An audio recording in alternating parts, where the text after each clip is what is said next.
श्रोतागण, मातृशक्ति को नमन।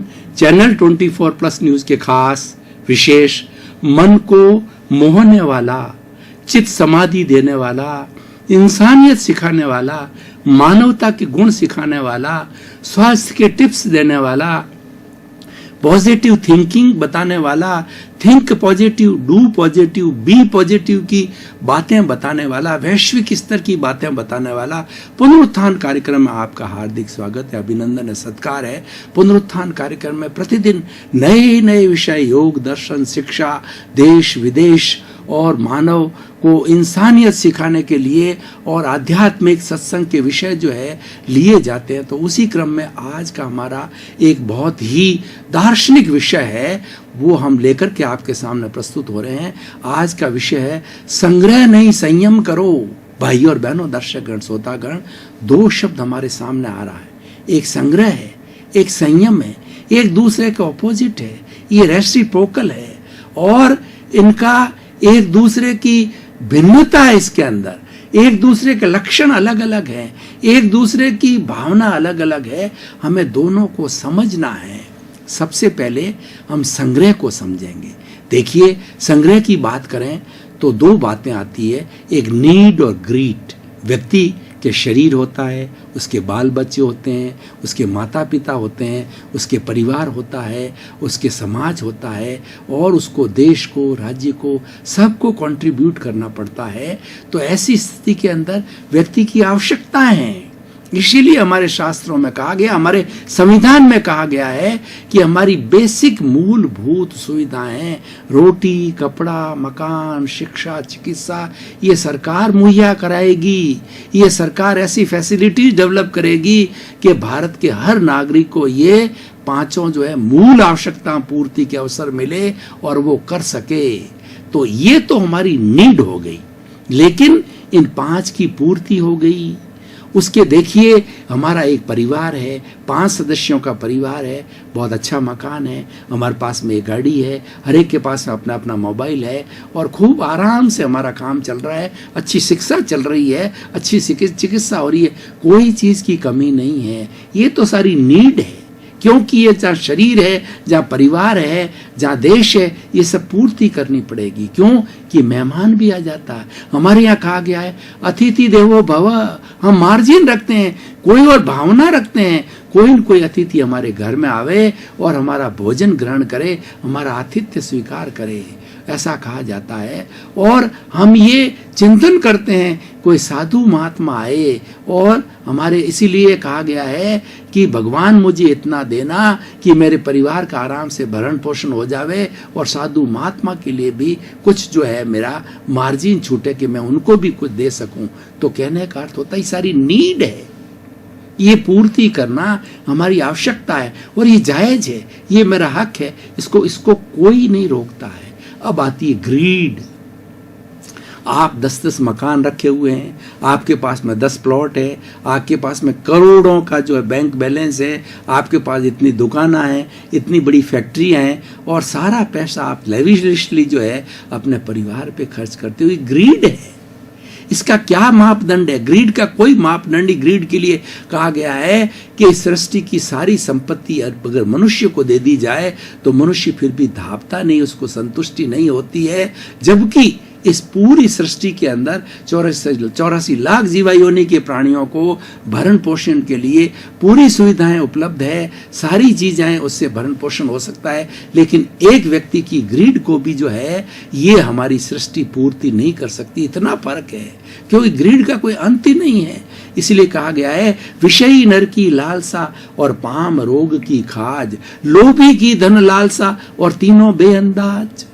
कि जो विषयी नर होता है वो विषय के अंदर इतना आसक्त होता है, लोभी इतना धन में आसक्त हो जाता है और पाम रोग की खाज ऐसी होती है कि लोहान हो जाता है, फिर भी व्यक्ति वो खाज खनता रहता है। तो ये क्या होता है कि ये एक तरह का आसक्ति, एक तरह का लोभ है और एक तरह की ग्रीड है, इसको रोका जाना चाहिए। इसीलिए ये संग्रह की परिभाषा में आता है। अब संयम की बात करता हूं। अगर आप मुझे कहो कि भारतीय संस्कृति में से एक सुंदर ऐसा शब्द निकालो कि हम अपने जीवन के अंदर ढाल दें, अपने परिवार के अंदर ढाल दें, एक ऐसा नियम हमको बता दो, एक शब्द ऐसा बता दो कि तो क्या है कि हमारा परिवार बहुत अच्छा आराम से चले। भाई और बहनों, दर्शकगण, वो शब्द है संयम। आपका मनुष्य नहीं, परिवार नहीं, पूरा चराचर जगत, पूरा 84 लाख की जीवा योनियों को अगर संयम शब्द अभ्यस्त हो जावे, आत्मसात हो जावे, हृदयंगम हो जाए, तो किसी को कोई तकलीफ नहीं होगी, शांतिपूर्ण से अस्तित्व होगा, सभी जिएंगे, लिव एंड लेट का फॉर्मूला लागू हो जाएगा। संयम, सर्वभूतेषु संयम अहिंसा। सारे जितने भी हमारे धार्मिक ग्रंथ है, अहिंसा माँ की कोख से जनते हैं। अहिंसा सर्वभूव खेमंकरी। अहिंसा जो है सर्व कल्याणकारी है और सबका भला करने वाली है। इसीलिए हर प्राणी के जीवन के प्रति संयम करना वो अहिंसा है। संयम का अर्थ होता है संकोच करना। हमारी इंद्रियों को खुला मत छोड़ो, हमारे मन को खुला मत छोड़ो, हमारी बुद्धि को खुला मत छोड़ो, उस पर अंकुश करना संयम कर कहलाता है। इसीलिए एक हमारा जैन संदर्भ को मैं देना चाहता हूँ कि जो है वहाँ पे भगवान महावीर के शिष्य गौतम ने भगवान से पूछा कि हमें ऐसा सूत्र दो ताकि हमने संन्यास ग्रहण कर लिया है तो हमारा जीवन जो है वो कर्म मुक्त हो, हमारे कर्मों का बंधन हो। तो भगवान महावीर ने कहा, जयंग चरे जयंग चिट्ठे जयंग मासे जयंग सये भोजंतो भासंतो पाव कमंग न बंधई। तुम जैना से चलो, जैना से खाओ, जैना से उठो, जैना से सो, जैना से सब काम करो, सावधानी से, केयरलेसली, विवेक से, किसी प्राणी को कष्ट न हो। चल के देखो तो गमन योग करो कि मेरे पांव के नीचे कोई छोटा प्राणी नहीं आ जावे, और बोलो तो ऐसा बोलो कि मेरे कहने से किसी को कटाक्ष न हो जावे, किसी को दुख न पहुंचे। और हमारी जो हमारी स्त्री की सारी इंद्रियां हैं, आप रूप देखो, भगवान का रूप देखो। आप ये जो श्रवण इंद्रियां हैं, प्रभु भक्ति के गीत गुन सुनो, उससे क्या होगा, आप एक अच्छे इंसान बनाओगे। आप कामुकता के गीत सुनोगे तो क्या होगा, समाज में अनैतिकता होगी, आप अब्रह्मचारी बनोगे और आपके जीवन का नाश होगा। जितना जितना संयम करोगे उतना उतना आपके जीवन का विकास होगा, उतना उतना आपके जो कर्मों का बंधन रुकेगा। और साथ साथ के अंदर इसके बहुत से बड़े फायदे हैं। कैसे फायदे मैं बताना चाहता हूँ। मान लीजिए एक घर के अंदर 5 सदस्य है और हर व्यक्ति संयम करता है। जैसे भोजन की बात होती है तो भोजन को 5 के अंदर बराबर बंटना चाहिए, लेकिन एक व्यक्ति कहता है कि अगर अच्छा भोजन बना हुआ, अच्छा सीरा बना हुआ हो जाता, वो अकेला खा जाता है तो चारों को बड़ा दुख होता है। और ये संयम नहीं है। संयम क्या है कि 5 का यथा संविभाग करो, 5 हिस्से करो, सबको मिलने चाहिए। हमारी प्रॉपर्टी है, 5 सदस्य, सबको 5वां हिस्सा मिलना चाहिए। हमारे पास में अगर हमारी जो है वो आमदनी है 10,000 रुपये, तो 2,000 रुपये हर एक पर खर्च होना चाहिए। सब पे समानता का भाव आना चाहिए। महात्मा गांधी ने सर्वोदय का कॉन्सेप्ट दिया, अंत्योदय का कॉन्सेप्ट दिया। उन्होंने कहा देश तो आजाद हो जाएगा, लेकिन आजाद होने के बाद क्या करेंगे? तो उन्होंने कहा सर्वोदय, सबका उदय हो। भारत के जितने भी नागरिक हैं, उस वक्त 33 करोड़ हमारी जनता थी, 33 करोड़ लोगों का उदय होना चाहिए।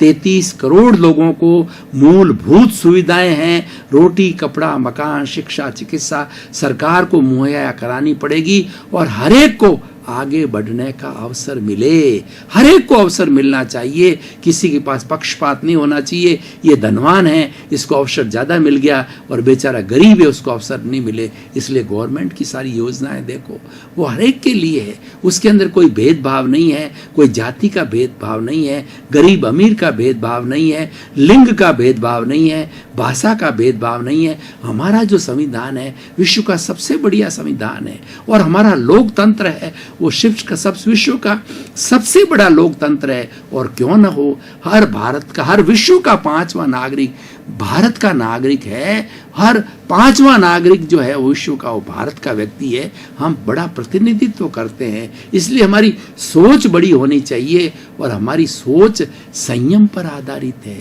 हम दूसरे को सम्मान देते हैं। हमने भारत का पूरा आप इतिहास उठा करके देखो कि भारत ने कभी भी किसी भी देश पर हमला नहीं किया। भारत तो हमला को बुझाना चाहता है, भारत आग लगाना नहीं चाहता है, लगी हुई आग को बुझाना चाहता है। मैं आपको उदाहरण दूं भाई और बहनों, दर्शकगण, श्रोतागण, हमारा जोधपुर शहर अपनायत के लिए प्रसिद्ध है। अगर कोई भी दो गुटों के बीच में झगड़ा हो गया, दो व्यक्तियों के बीच में झगड़ा होगा, तो सभी लोग आएंगे, उनको लड़ाएंगे नहीं। बहुत सी ऐसी संस्कृतियां हैं कि वो दो गुट बन जाएंगे और लड़ने लग जाएंगे, हाथापाई करने लग जाएंगे, लाठियां चलने लग जाएंगी। लेकिन हमारे यहाँ अपनायत है, हम दो गुट क्या करते हैं, एक को इधर खींचते हैं, एक उधर खींचते हैं, ताकि झगड़ा बुझ जाए और उनके बीच में आकर के वो जो क्षमा मांगते हैं, भाई दोनों की तरफ से मैं क्षमा प्रार्थी हूं, मैं बुजुर्ग व्यक्ति हूं, आप दोनों मत लड़ो, लड़ाई को बंद करो, लड़ाई में कोई फायदा नहीं, लड़ाई में लड्डू नहीं बढ़ते हैं, लड़ाई में नुकसान ही नुकसान है, 100% नुकसान है। आजकल जितने युद्ध हुए हैं, 2 महायुद्ध हुए हैं, जितने जितने छोटे युद्ध हैं, आप युद्धों को उठा करके देख लिए, उसमें जन की हानि हुई, धन की हानि हुई और उसके अंदर सर्वनाश हुआ। लेकिन संयम शब्द है, वो सबका विकास करने वाला है, संयम सबको खुशहाली में लाने वाला है और संयम सबको प्रसन्नता देने वाला है, संयम सबको आनंद देने वाला है। संयम live and let other live की बात करता है, संयम शांतिपूर्ण से अस्तित्व की बात करता है, संयम प्रेम की बात करता है। और क्यों भी ना हो, देखिए हम घर में जितने सदस्य हैं या ट्रेन के अंदर जितने व्यक्ति, सबको बराबर बराबर सुविधा मिले, अपना अपना रिजर्वेशन मिल गया, आप आनंद से रहो, प्रेम से रहो। और एक व्यक्ति आकर के जिसका रिजर्वेशन नहीं है और वो 2 4 5 सीटों के ऊपर गुंडागिर्दी करके वो हथियार ले बैठ जावे, सो जावे कि हम तो ऐसे ही करेंगे, तो वो संयम नहीं है, वो असंयम है। जहां जहां, इसलिए सीधा सा हमारी भारतीय संस्कृति में कहा गया है कि जहां जहां असंयम वहां मां दुख, जहां जहां संयम वहां पर सुख।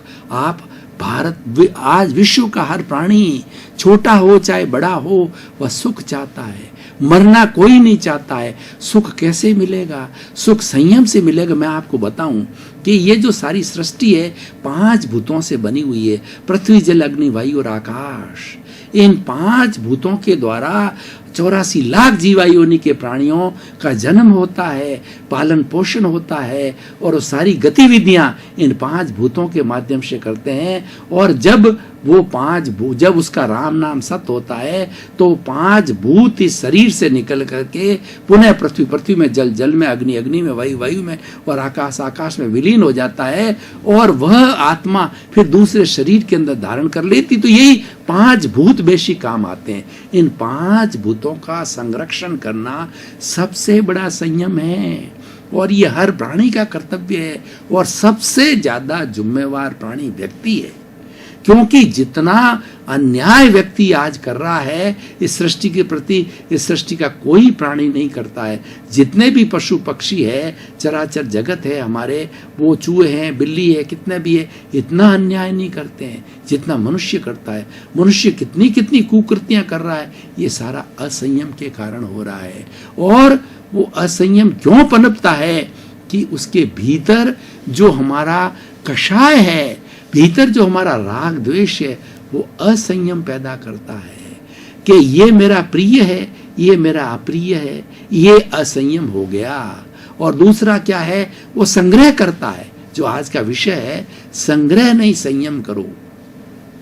जितना जितना संग्रह है, आवश्यकता के अधिक एकत्रित करना, वो सारा संग्रह है और वो संग्रह असंयम की परिभाषा में आता है और वो दुख पैदा करने वाला है।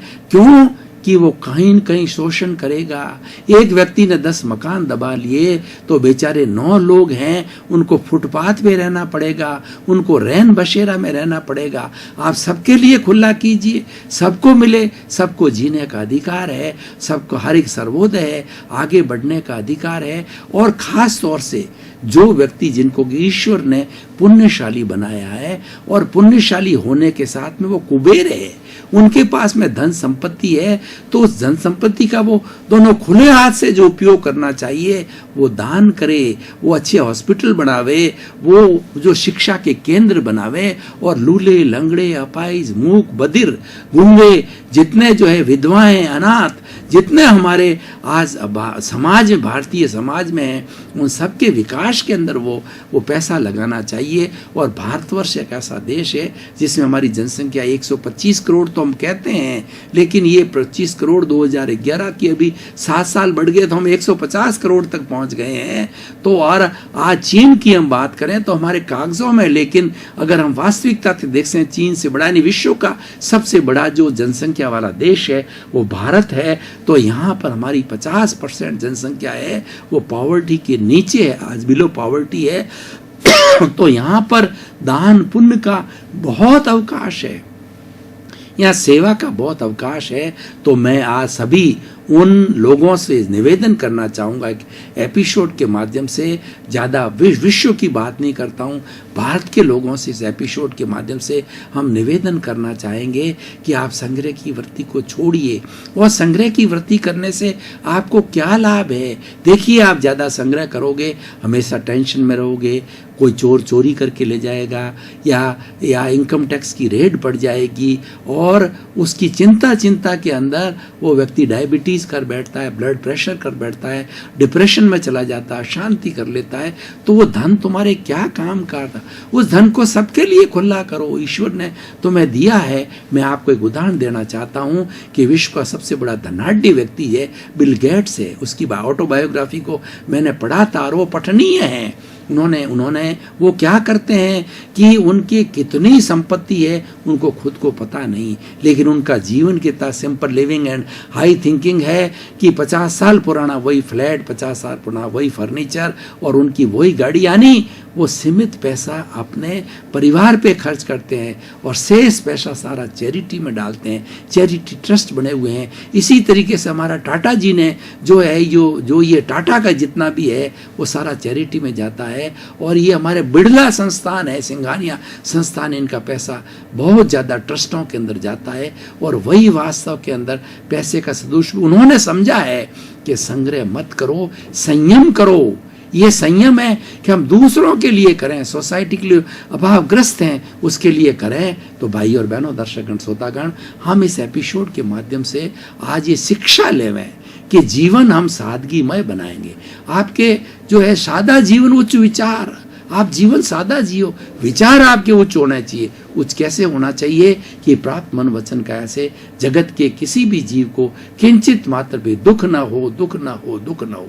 सुबह उठ करके 5 बार आप ईश्वर से अपने भीतर विराजमान शुद्ध आत्मा भगवान से आशीर्वाद मांगो कि मेरे द्वारा किसी को किंचित मात्र भी दुख नहीं पहुंचना चाहिए। जब ये बात आप सोचेंगे तो ऑटोमेटिकली आपके अंदर संयम आ जाएगा। आप किसी तरह का जो है वो दुख नहीं देंगे, किसी को शोषण नहीं करेंगे, आप बेईमानी नहीं करेंगे, आप नैतिकता से चलेंगे क्योंकि आप दुख नहीं देना चाहते हैं। और जो व्यक्ति इस बात का चिंतन नहीं करता और मात्र संग्रह की बात करता है तो ये तो अवश्य है, ये तो एक तरह का लोभ है, एक तरह की आदमी की कहना चाहिए ईगो की भावना है। वो मात्र ये दुनिया को दिखाना चाहता है कि मैं करोड़पति हूँ, मैं अरबपति हूँ और लोगों का, सोसाइटी के लोग मेरे को ऊंचा माने, मेरे को जो है सबसे ज्यादा बुलावे और सबसे ज्यादा स्थान दिया जाए। I am the richest person of the India, richest person of the village, richest person of the city. लेकिन भाई और बहनों, दर्शकगण, श्रोतागण, ये सब चीजें नाशवान हैं। आप अविनाशी की बात करो। अविनाशी संयम सिखाता है और ये नाशवान चीजें संग्रह सिखाती है। वो आपके भीतर विराजमान शुद्ध आत्मा भगवान, क्या आपने कभी उसका चिंतन किया? वो अविनाशी है, वो अनंत ज्ञान वाला है, वो अनंत दर्शन वाला है, वो अनंत शक्ति वाला है और अनंत सुख का धाम है। क्या आप मुझे बता सकते हो कि आपकी इतना बड़ा संग्रह की हो, जो कुबेर जो आप कहलाते हो, अरबों की संपत्ति क्या आपके साथ जाती है? होगा क्या कि आपने संपत्ति इतनी इकट्ठी कर ली तो आपकी संतान लड़ेगी। आपको पता है कि रिलायंस ग्रुप के अंदर पहले झगड़ा चल गया था, वो तो भगवान का भला हो और कोकिला बहन ने उसको आराम से सलटा दिया और भाई भाई के बीच के अंदर ये मित्रता हो गई और फिर से रिलायंस ग्रुप जो है दोस्ती के कारण और भाईचारा के कारण पुनः जो है वो बड़ा हो सकता है। लेकिन वो जो अगर उस तरीके से झंझट में चले जाते, झगड़े में चले जाते तो विनाश की ओर चले जाते थे। तो इसीलिए भाई और बहनों, दर्शकगण, श्रोतागण, संग्रह की वृत्ति को छोड़ो, संयम की वृत्ति को छोड़ो। और दूसरे देखिए, ये मनुष्य जीवन की सबसे बड़ी विशेषता है कि मनुष्य जैसा चाहे, जिस परिस्थिति में रहना चाहे वो वैसा रह सकता है। वो रूखी रोटी खा के भी जीवन यापन कर सकता है और वो रोज जो है बादाम का हलवा खा करके भी यापन करता है। हमारा ये शरीर ईश्वर ने ऐसा दिया है कि ये एडजस्ट एवरीवेयर हो जाता है। इसके अंदर एडजस्टमेंट की बहुत बड़ी कला है।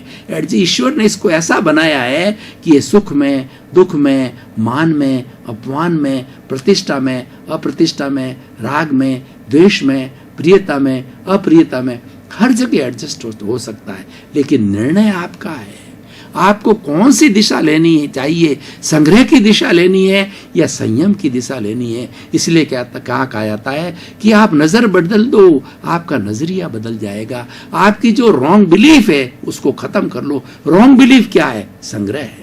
और राइट बिलीफ क्या है? ये संयम है कि नहीं, मुझे मेरी आवश्यकता से अधिक इकट्ठा नहीं करना है। और परिवार के हर सदस्य को भी ट्रेनिंग देनी है, बच्चों को भी संस्कार देनी चाहिए कि जितनी हमें आवश्यकता हो उतना ही और आराम से, ये नहीं कि हम कोई अभाव देखें, हम आराम से जीवन यापन करें, सुख से जीवन यापन करें, उतना ही संग्रह करें, उतनी चीज़ों का संग्रह करें, उतनी चीज़ों को परचेज करें। आप देखिए, महिलाओं को देखिए, महिलाएं जब मार्केट में जाती है तो कितना कितना परचेजिंग करती है। सैकड़ों साड़ियाँ भरी पड़ी है, जगह नहीं है घर में रखने को, फिर भी नई खरीद के ले आती है, ज्वेलरी खरीद के ले आती है, चप्पल खरीद के ले आती है। ये संग्रह की वृत्ति है। क्या आवश्यकता है आखिर? और उसके बाद में देखिए कॉस्मेटिक, अरे जितने जितने कॉस्मेटिक बने हैं वो कहते हैं हम रूप को श्रृंगार कर रहे हैं। अरे भैया, भीतर के रूप को देखो, वो अच्छा रहना चाहिए। बाहर का रूप 19 है, 20 है, उससे कोई फर्क नहीं पड़ता है। लेकिन भीतर का रूप है तो बाहर का रूप सुंदर बन जाएगा। इसलिए भीतरी रूप को ज़्यादा, सौंदर्य जो भीतर का सौंदर्य है, जो कि आध्यात्मिकता का सौंदर्य है, अच्छे गुणों का सौंदर्य है, अच्छे विचारों का सौंदर्य है, पॉजिटिव थिंकिंग का सौंदर्य है, उसको ज़्यादा महत्व दिया। जितने कॉस्मेटिक्स से, कितना लेडीज कॉस्मेटिक्स यूज करती है। दर्शकगण, श्रोतागण, भाई और बहनों, बहुत बहुत धन्यवाद, आपको साधुवाद, आपके प्रति कृतज्ञता। पुनरुत्थान कार्यक्रम आज काफी टॉक ऑफ द टाउन बना हुआ है। उसका कारण यह है कि आप पुनरुत्थान कार्यक्रम की आत्मा हो, आप देखते हो, लोगों को प्रोत्साहित करते हो, आपको देखते रहिए। हमें भी बड़ा आनंद आ रहा है, आपको भी आनंद आ रहा है। हम भी नए नए एपिसोड, नए नए तरीके से जो हमारी समसामयिक समस्या है और जो हमारी समसामयिक सोच को कैसे डेवलप करना, उसके बारे में बताते हैं। तो आपका जीवन आनंदमय हो, धन्य हो, मंगलमय हो। आपके प्रति शुभकामनाएं।